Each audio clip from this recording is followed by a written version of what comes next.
नमस्कार, आपका स्वागत है फटाफट खबरों में। आज हम लेकर आए हैं हिमाचल प्रदेश के हर छोटे बड़े शहर की सबसे तेज और ताजा खबरें। तो चैनल को सब्सक्राइब कीजिए और वीडियो कहां से देख रहे हैं कमेंट बॉक्स में हमें जरूर बताइए।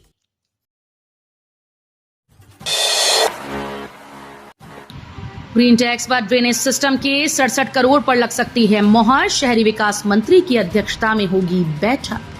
राजधानी शिमला के नगर निगम की आय को बढ़ाने के लिए लंबे समय से बाहरी राज्यों से आने वाले वाहनों पर लगाए जाने वाले ग्रीन टैक्स को जल्द ही लागू करने का मसला शुक्रवार को होने वाली बैठक में उठ सकता है। नगर निगम प्रशासन ने इसे मंजूरी के लिए शहरी विकास विभाग के पास भेज रखा है। इस तरह से शहर को बारिश से किसी तरह का नुकसान ना हो, इसके लिए भी पूरे शहर के नए ड्रेनेज सिस्टम के लिए 67 लाख का एक बड़ा प्रोजेक्ट तैयार किया है। अब शहरी विकास विभाग के मंत्री के समक्ष नगर निगम का ये मसला उठ सकता है।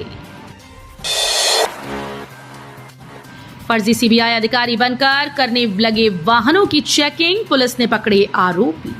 पुलिस ने फर्जी सीबीआई अधिकारी बनकर वाहनों की जांच करने वाले 3 आरोपियों को गिरफ्तार किया।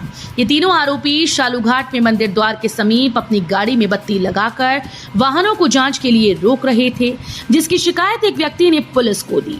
पुलिस ने तीनों के खिलाफ मामला दर्ज कर जांच शुरू कर दी। प्रारंभिक जांच में पाया गया कि ये तीनों अपना रुतबा बताने के लिए गाड़ियों की जांच कर रहे थे। अभी तक किसी भी व्यक्ति से पैसे ऐंठने को लेकर कोई शिकायत नहीं है। पुलिस सभी पहलुओं में मामले की जांच कर रही है।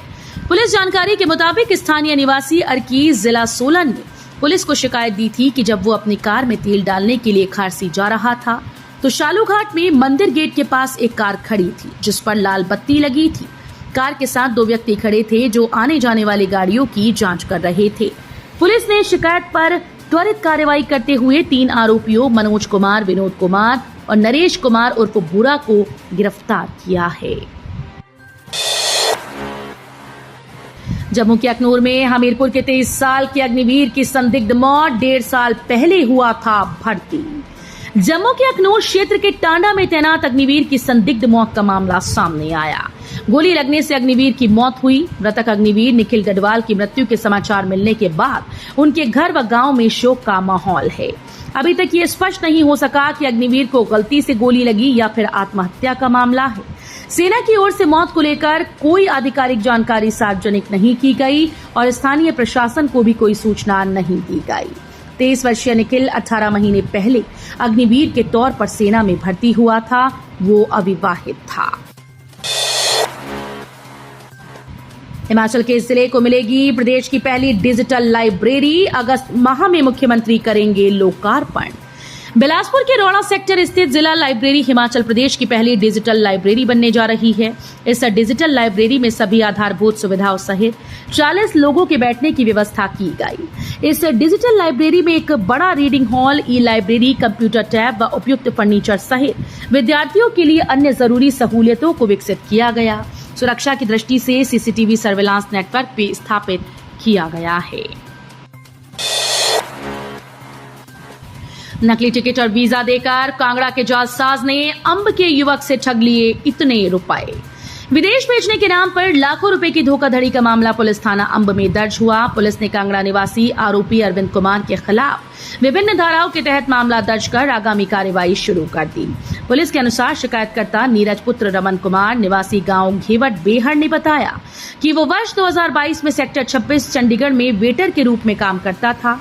आरोपी से जनवरी 2022 में मुलाकात हुई और उसने कहा कि वो भी हिमाचल प्रदेश से है। आरोपी ने कहा कि उसने पहले ही कई हिमाचली लड़कों को विदेश में अच्छी नौकरियों पर नियुक्त करवाया है। में प्रवेश के लिए इस बार 2 चरणों में होगी काउंसलिंग। ये है आवेदन करने की अंतिम तिथि। हिमाचल प्रदेश के औद्योगिक प्रशिक्षण संस्थानों में इस बार काउंसलिंग प्रक्रिया 2 चरणों में होगी। दूसरे चरण के बाद सीधे स्पॉट काउंसलिंग के माध्यम से अभ्यर्थियों को सीटें आवंटित की जाएंगी। इससे पहले आईटीआई में प्रवेश के लिए 3 चरणों में काउंसलिंग प्रक्रिया होती थी और उसके बाद स्पॉट राउंड के जरिए रिक्त सीटों को भरने की प्रक्रिया शुरू होती थी।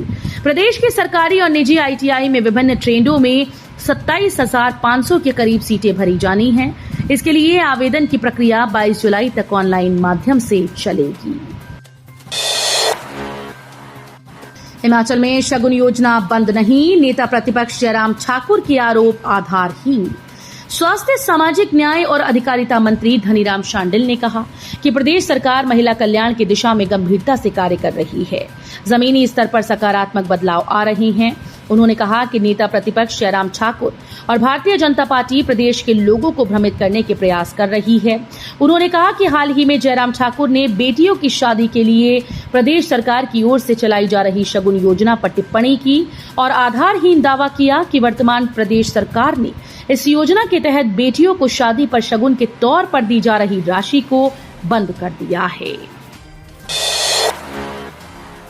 सेब को भी पीछे छोड़ रही नाशपाती, बम्पर खेती से किसानों की मौज, जमकर हो रही कमाई। बारिश न होने और मानसून के धीमे पड़ने के कारण सेब सीजन में हो रही देरी, टाइडमैन किस्म के सेब उत्पादकों को अपनी फसल के बेहतर दाम मिल रहे हैं।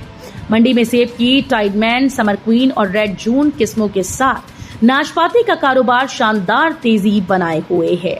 वीरवार को पराला मंडी में विभिन्न किस्म की सेब की 3,881 पेटियां और नाशपाती की 8,171 पेटियां बिकने के लिए पहुंची हैं। हिमकेयर सुविधा बंद नहीं, वित्त वर्ष में अस्पतालों को जारी किए 100 करोड़। मुख्य संसदीय सचिव संजय अवस्थी ने भाजपा के वरिष्ठ नेताओं के उस बयान का खंडन किया जिसमें कहा गया कि हिमकेयर योजना के तहत पंजीकृत अस्पतालों में मरीजों को उपचार के लिए धनराशि जारी नहीं की गई। उन्होंने कहा कि प्रदेश सरकार इस योजना के लाभार्थियों को प्रतिवर्ष प्रति परिवार 5 लाख रुपए तक का कैशलेस उपचार प्रदान कर रही है। उन्होंने कहा कि योजना के तहत सरकार 283 पंजीकृत अस्पतालों को नियमित रूप से धनराशि जारी कर रही है।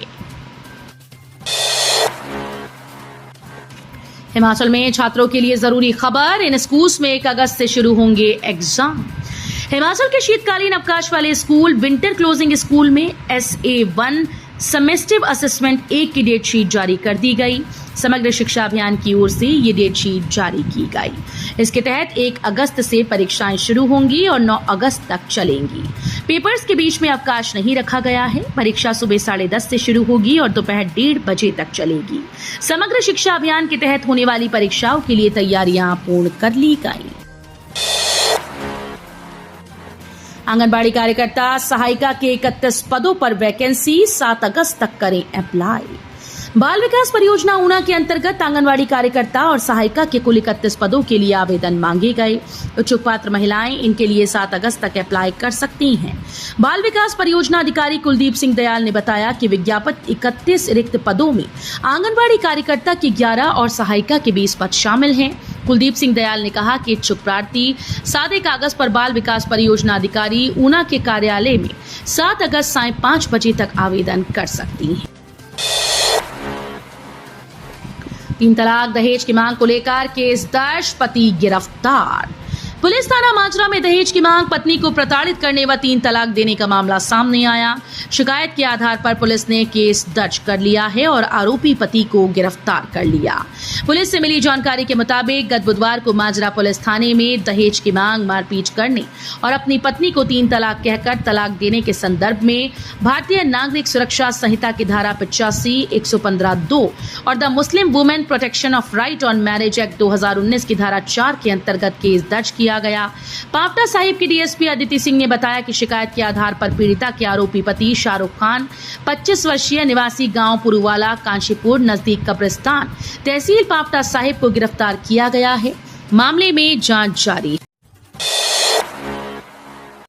तो ये थी आज की फटाफट खबरें। हम मिलेंगे अगले बुलेटिन में, तब तक के लिए धन्यवाद। जय हिंद।